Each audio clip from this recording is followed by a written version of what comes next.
Hi friends, ఈరోజు మనం Indian పాలిటీలో భాగంగా రెండో పాఠ్యాంశమైన భారత రాజ్యాంగ చరిత్రలో భాగంగా 4వ దశ గురించి ఈ వీడియోలో తెలుసుకుందాం.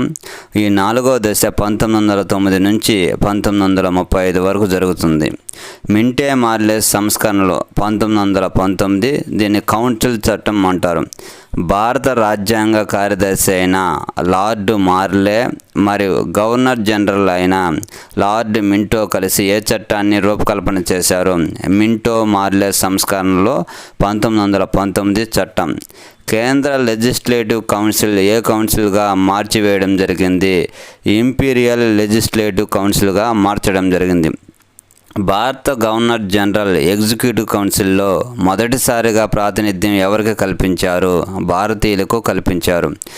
ఎగ్జిక్యూటివ్ కౌన్సిల్లో సభ్యుడిగా నియమింపబడిన మొదటి భారతీయుడు ఎవరు? సత్యేంద్రనాథ్ ప్రసాద్ సిన్హా. ఇతనిని ఎస్పి సిన్హా అని కూడా అంటారు. భారతదేశంలో మత ప్రాతిపదికన ముస్లింలకు ప్రత్యేక నియోజకవర్గాలను ఏ చట్టం ద్వారా ఏర్పాటు చేశారు? మింటో మార్లే సంస్కరణలో 1909 కౌన్సిల్ చట్టం ద్వారా. భారతదేశంలో మత ప్రాతిపదికన నియోజకవర్గాల పితామహుడిగా ఎవరిని పేర్కొంటారు? Lord Minto. 1911లో లార్డ్ హర్డింగ్ II కాలంలో జరిగిన సంఘటనలు ఏవి? 1. భారతదేశ రాజధాని కలకత్తా నుండి ఢిల్లీకి మార్చారు. 2. బెంగాల్ విభజనను రద్దు చేశారు. 3. 1911లో కలకత్తాలో జరిగిన భారత జాతీయ కాంగ్రెస్ సమావేశంలో జనగణమన గీతాన్ని మొదటిసారిగా ఆలపించారు. 1913లో లాలా హరదయాల్ అమెరికాలోని శాన్ ఫ్రాన్సిస్కోలో ఏ పార్టీని ప్రారంభించారు? గద్దర్ పార్టీని ప్రారంభించారు. 1916లో శ్రీమతి అనిబిసెంట్ మరియు బాలగంగాధర్ తిలక్లో ఏ ఉద్యమాన్ని నిర్వహించారు? హోమ్ రూల్ ఉద్యమం. 1919లో బ్రిటిష్ వారు ప్రవేశపెట్టిన ఏ చట్టానికి వ్యతిరేకంగా భారతీయులు తమ తీవ్ర నిరసనలు తెలియజేశారు? రౌలట్ చట్టానికి వ్యతిరేకంగా. 1919లో జలియన్ వాలాబాగ్లో జరిగిన దురంతరానికి ప్రధాన బాధ్యుడు ఎవరు? General Dyer. మాంటెగ్ చేమ్స్ఫర్డ్ సంస్కరణల చట్టం 1919 కౌన్సిల్ చట్టం గురించి ఇప్పుడు తెలుసుకున్నాం. భారత రాజ్యమైన కార్యదర్శి మాంటెగ్, గవర్నర్ జనరల్ అయిన చేమ్స్ఫర్డ్ ఏ చట్టం రూపొందించడంలో కీలక పాత్ర వహించారు? మాంటెగ్ చేమ్స్ఫర్డ్ సంస్కరణల చట్టం 1919 కౌన్సిల్ చట్టంలో కీలక పాత్ర పోషించారు. 1919 కౌన్సిల్ చట్టం ద్వారా భారతదేశంలో మొదటిసారిగా కేంద్ర శాసనసభలో ఏ విధానాన్ని ప్రవేశపెట్టారు?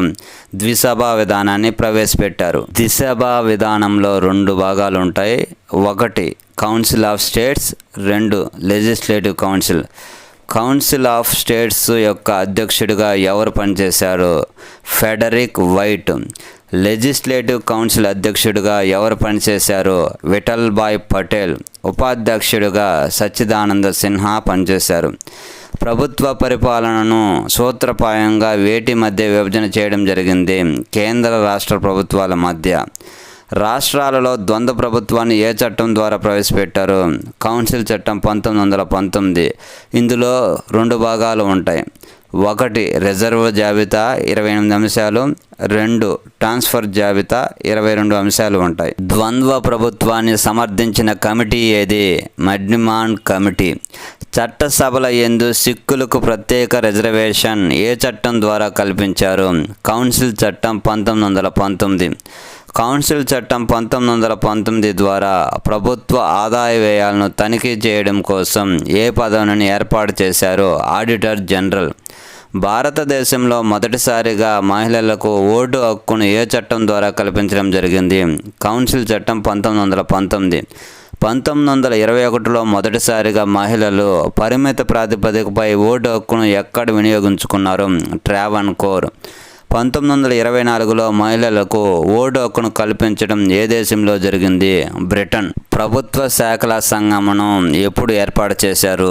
1921. దీనిని పబ్లిక్ అకౌంట్స్ కమిటీ అని కూడా అంటారు. పబ్లిక్ సర్వీస్ కమిషన్ ఏర్పాటును గురించి అధ్యయనం చేసి నివేదిక సమర్పించడం కోసం ఏ కమిషన్ ఏర్పాటు చేయడం జరిగింది? లీ కమిషన్. 1919 కౌన్సిల్ చట్టం కాలంలో జరిగిన కొన్ని ముఖ్యమైన అంశాలను తెలుసుకుందాం. కేంద్రంలో మరియు రాష్ట్రాలలో వేరువేరు పబ్లిక్ సర్వీస్ కమిషన్ ఏర్పాటు చేసినారు. కేంద్ర బడ్జెట్ నుంచి రాష్ట్రాల బడ్జెట్ను వేరు చేశారు. ఇండియా కౌన్సిల్ ప్రాధాన్యతను తగ్గించారు. లండన్లో భారత హై కమిషనర్ నియమించారు. రైల్వే బడ్జెట్ సాధారణ బడ్జెట్ నుండి వేరు చేశారు. కేంద్ర శాసనసభ 2 సభలుగా ఏర్పడినది. వాటిని ఆంగ్లంలో ఏ విధంగా పేర్కొనవచ్చును? ఎగువ కౌన్సిల్ స్టేటుగాను, దిగువ లెజిస్లేటివ్ కౌన్సిల్గా పేర్కొన్నారు. 1954లో కౌన్సిల్ స్టేటుగా ఉన్న సభను హిందీలో ఏ విధంగా పేర్కొనడం జరిగింది? రాజ్యసభగా పేర్కొనడం జరిగింది. 1954లో కేంద్ర లెజిస్లేటివ్ కౌన్సిల్గా ఉన్న సభను హిందీలో ఏ విధంగా పేర్కొన్నారు? లోక్సభగా పేర్కొన్నారు. 1919 చట్టాన్ని సూర్యుడు లేని ఉదయంగా వర్ణించిన వారు ఎవరు? బాల్ గంగాధర్ తిలక్. సహాయ నిరాకరణ ఉద్యమం ఎప్పుడు జరిగింది?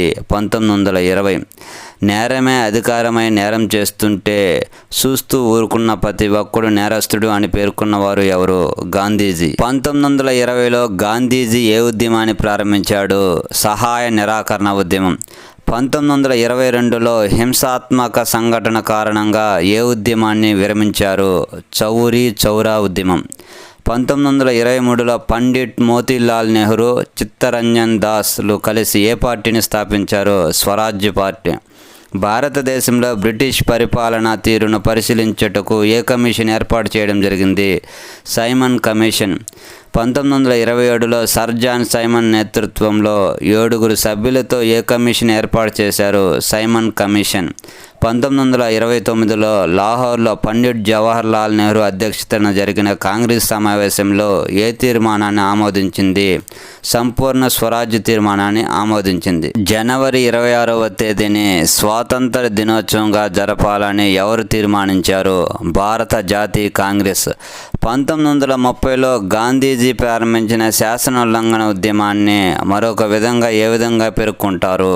ఉప్పు సత్యాగ్రహం మరియు దండి సత్యాగ్రహంగా పేర్కొంటారు.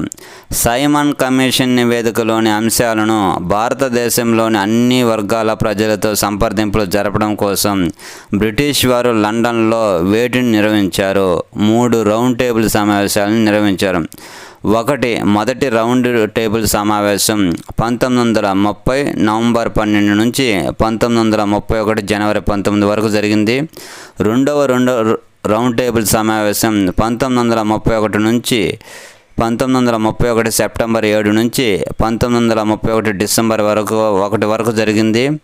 మూడవ రౌండ్ టేబుల్ సమావేశం 1932 నవంబర్ 17 నుంచి 1932 డిసెంబర్ 24 వరకు జరిగింది. మహాత్మా గాంధీ ఎన్నో రౌండ్ టేబుల్ సమావేశానికి హాజరైనారు? 2వ రౌండ్ టేబుల్ సమావేశానికి హాజరైనారు. గాంధీజీ లార్డ్ ఇర్విన్ మధ్య ఒక ఒప్పందం 1931 మార్చి 5న కుదిరింది. దాని పేరేమిటి? ఇర్విన్ ఒప్పందం. 3 రౌండ్ టేబుల్ సమావేశానికి హాజరైన వ్యక్తి ఎవరు? Doctor B R Ambedkar. 1932 ఆగస్టు 16 నాటికి బ్రిటిష్ ప్రధాని అయిన రామ్సే మెక్డొనాల్డ్ దేనిని ప్రకటించారు? కమ్యూనల్ అవార్డును ప్రకటించారు. 1932లో బలహీన వర్గాలకు రిజర్వేషన్ కల్పించే అంశంపై అంబేద్కర్, గాంధీజీల మధ్య కుదిరిన అవగాహనను ఏ విధంగా పేర్కొంటారు? పూనా ఒప్పందంగా పేర్కొంటారు. ఎవరి నేతృత్వంలో ప్రకటించిన శ్వేతపత్రం ఆధారంగా 1935 భారత ప్రభుత్వ చట్టాన్ని ప్రవేశపెట్టడం జరిగింది? లార్డ్ లిన్లిత్గో అధ్యక్షతన ప్రవేశపెట్టడం జరిగింది. ఇప్పుడు మనం 5వ దశ గురించి తెలుసుకుందాం. 5వ దశ 1935 నుంచి 1947 వరకు జరిగింది. ఇందులో మొదటి చట్టం భారత ప్రభుత్వం చట్టం 1935. బ్రిటిష్ ప్రభుత్వం భారతదేశ పరిపాలన కోసం ప్రవేశపెట్టిన చట్టాలన్నిటిలో కల సమగ్రమైనది భారత ప్రభుత్వ చట్టం 1935. భారత ప్రభుత్వ చట్టం 1935లో మొత్తం ఎన్ని అధికరణాలు మరియు షెడ్యూలు కలవు? 321 అధికరణాలు, 10 షెడ్యూళ్ళు కలవు. భారత రాజ్యాంగ నిర్మాతలు 70% పైగా అంశాలను మరియు 247 అంశాలను ఏ చట్టం ద్వారా స్వీకరించారు? భారత ప్రభుత్వం చట్టం 1935. సైమన్ కమిషన్ సూచనను అనుసరించి మన దేశంలో బ్రిటిష్ వారు ఏ విధానాన్ని ప్రవేశపెట్టారు? సమైక్య తరహా విధానాన్ని ప్రవేశపెట్టారు. కేంద్ర మరియు రాష్ట్ర ప్రభుత్వాల మధ్య అధికారాల పంపిణీ ఏ చట్టం ద్వారా చేశారు? భారత ప్రభుత్వ చట్టం 1935. కేంద్ర జాబితాలో 59 అంశాలు, రాష్ట్ర జాబితాలో 54 అంశాలు, ఉమ్మడి జాబితాలో 36 అంశాలు ఉంటాయి. కేంద్ర జాబితా, రాష్ట్ర జాబితా మరియు ఉమ్మడి జాబితాలో పేర్కొనబడని అంశాలను ఏ విధంగా పిలుస్తారు? అవశిష్ట అధికారాలుగా పిలుస్తారు. భారతదేశంలోని మొత్తం 11 బ్రిటిష్ పాలిత ప్రాంతాల్లో మరియు 6 రాష్ట్రాల యందు ఏ విధానాన్ని ప్రవేశపెట్టారు? ద్విసభా విధానాన్ని ప్రవేశపెట్టారు. 1919 చట్టం ద్వారా మన దేశంలోని రాష్ట్రాలలో ప్రవేశపెట్టబడిన ద్వంద్వ ప్రభుత్వ విధానాన్ని ఏ చట్టం ద్వారా రద్దు చేశారు? భారత ప్రభుత్వ చట్టం 1935 ద్వారా రద్దు చేశారు. 1935 చట్టం ద్వారా రాష్ట్రాలలో రద్దు చేసిన ద్వంద్వ ప్రభుత్వ విధానాన్ని ఎక్కడ ప్రవేశపెట్టారు? కేంద్ర ప్రభుత్వంలో ప్రవేశపెట్టారు. భారతదేశంలోని చట్టసభల యందు బలహీన వర్గాలకు, కార్మికులకు, స్త్రీలకు, యూరోపియన్లకు ప్రత్యేక నియోజకవర్గాలు ఏర్పాటు చేశారు. ఏ చట్టం ద్వారా? భారత ప్రభుత్వం చట్టం 1935 చట్టం ద్వారా. మన దేశంలో సమైక్య విధానం ప్రవేశపెట్టినందున కేంద్రానికి రాష్ట్రాలకు మధ్య తలెత్తే వివాదాలను పరిష్కరించుటకు దేనిని ఏర్పాటు చేశారు? Federal court. ఫెడరల్ కోర్టు ఎప్పుడు ఏర్పాటు చేయడం జరిగింది? 1935 అక్టోబర్ 1 ఢిల్లీలో ఏర్పాటు చేయడం జరిగింది. ఫెడరల్ కోర్టు యొక్క ప్రధాన న్యాయమూర్తి ఎవరు? మారిస్ గ్వేర్. ఇందులో 6 మంది న్యాయమూర్తులు, 1 ప్రధాన న్యాయమూర్తులు ఉంటారు. భారత ప్రభుత్వం చట్టం 1935లో కొన్ని ముఖ్యమైన అంశాలు: 6 రాష్ట్రాల్లో ద్విసభా విధానాన్ని ప్రవేశపెట్టడం జరిగింది. భారత్ నుండి బర్మా, బీరర్ను వేరు చేసినారు. కేంద్రం మరియు రాష్ట్రాల వేరువేరుగా పబ్లిక్ సర్వీస్ కమిషన్ ఏర్పాటు చేసినారు. అడ్వకేట్ జనరల్ పదవిని ఏర్పాటు చేసినారు.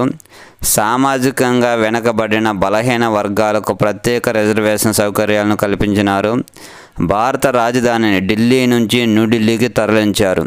ఇప్పుడు మనం 1935 చట్టంపై ప్రముఖుల అభిప్రాయాల గురించి తెలుసుకుందాం. భారత ప్రభుత్వం చట్టం 1935ని అసమంజసమైన, అనంగీకారమైన, ఆచరణకు నోచుకోనిది, మొత్తంగా చెడ్డదని విమర్శించిన వారు ఎవరు? మహమ్మద్ అలీ జిన్నా. పటిష్టమైన బ్రేకుల వ్యవస్థ కలిగిన ఇంజిన్ లేని వాహనం వంటిదిగా భారత ప్రభుత్వం చట్టం 1935ని వర్ణించిన వారు ఎవరు? జవహర్ లాల్ నెహ్రూ. మన దేశంలో నూతన బానిసత్వానికి నాంది వంటిది అని భారత ప్రభుత్వం చట్టం 1935ని పేర్కొన్నవారు ఎవరు? జవహర్ లాల్ నెహ్రూ. భారత ప్రభుత్వం చట్టం 1935ని భారత ప్రజలపై బ్రిటిష్ ప్రభుత్వం బలవంతంగా రుద్దబడిన చట్టం అని పేర్కొన్నవారు ఎవరు? ప్రొఫెసర్ కేటీ షా పేర్కొన్నారు. కేంద్ర మరియు రాష్ట్ర శాసనసభలకు ఎన్నికలు ఎప్పుడు నిర్వహించారు? 1937.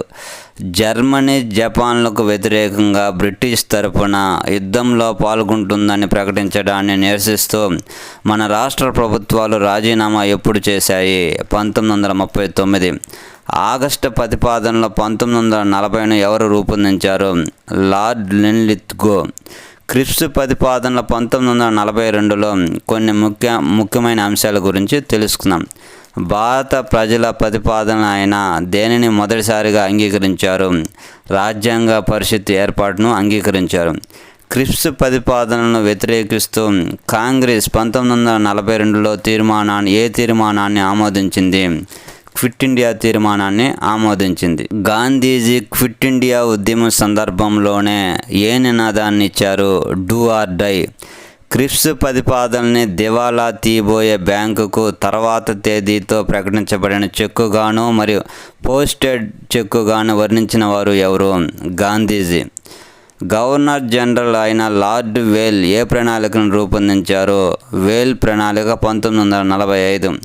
రెండవ ప్రపంచ యుద్ధంలో భారతీయుల సహకారాన్ని పొందడం కోసం ఏ సమావేశం ఏర్పాటు చేశారు? సిమ్లా సమావేశం 1945. కాంగ్రెస్, ముస్లిం లీగ్ల మధ్య ఐక్యతను సాధించి సమిష్టి కృషి ద్వారా మాత్రమే స్వాతంత్ర్యం సిద్ధిస్తుందనే భావంతో చక్రవర్తుల రాజగోపాలాచారి ఏ ఫార్ములాను ప్రతిపాదించాడు? సిఆర్ ఫార్ములా 1944ను ప్రతిపాదించాడు. క్యాబినెట్ మిషన్ను ఎప్పుడు ప్రవేశపెట్టడం జరిగింది? 1946 మే 16.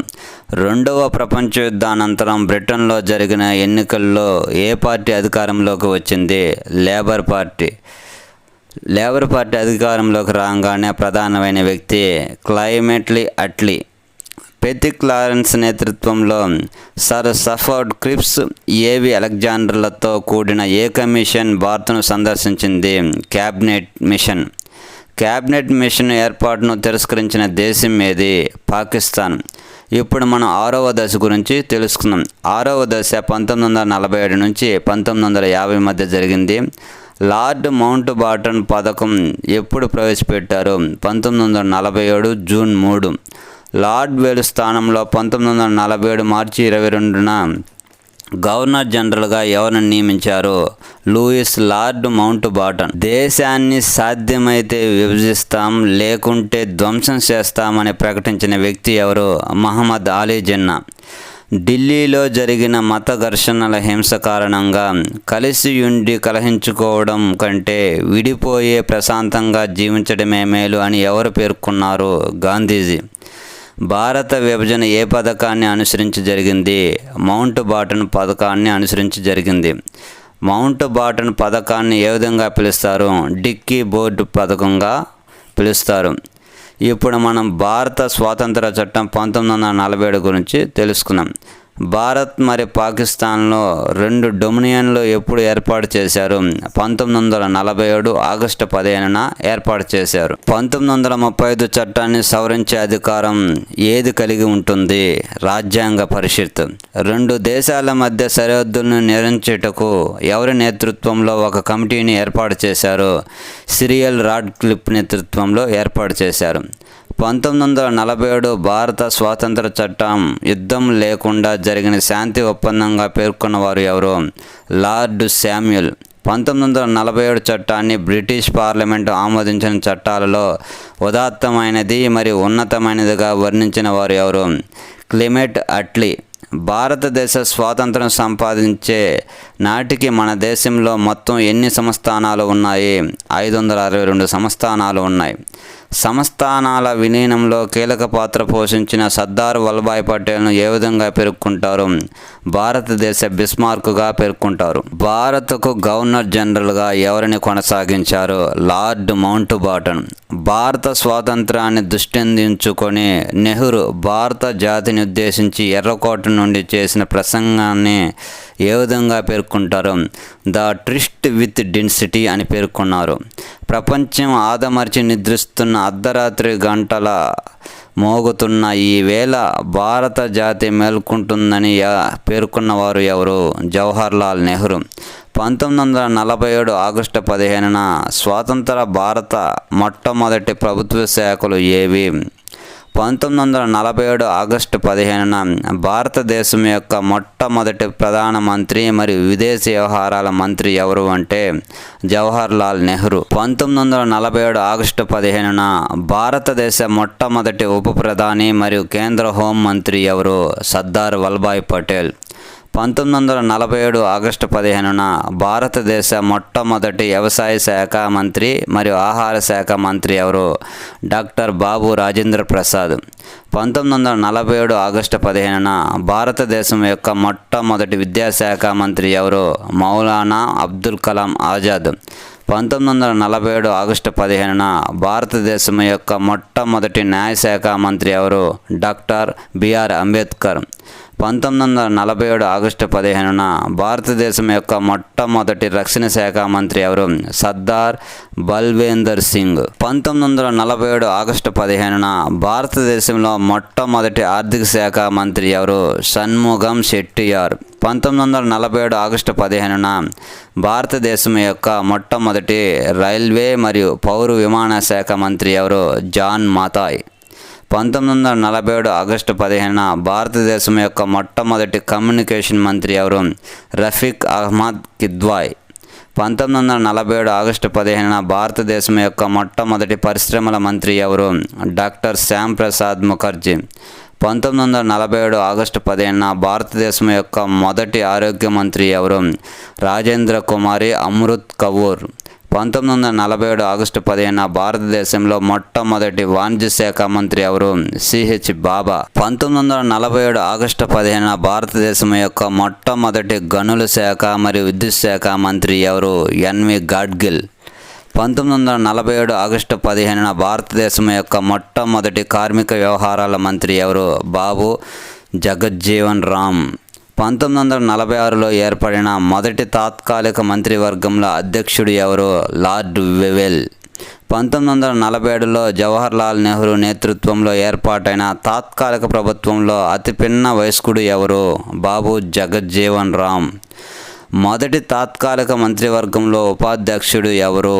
జవహర్లాల్ నెహ్రూ. భారత రాజ్యాంగ చరిత్ర గురించి పార్ట్ 1, పార్ట్ 2 వీడియోలో మీకు బిట్స్ రూపంలో అందించడం జరిగింది. మా వీడియోస్ మీకు నచ్చినట్లయితే లైక్ చేయండి, షేర్ చేయండి, ప్లీజ్ సబ్స్క్రైబ్ చేయండి. మరొక వీడియోలో కలుసుకుందాం.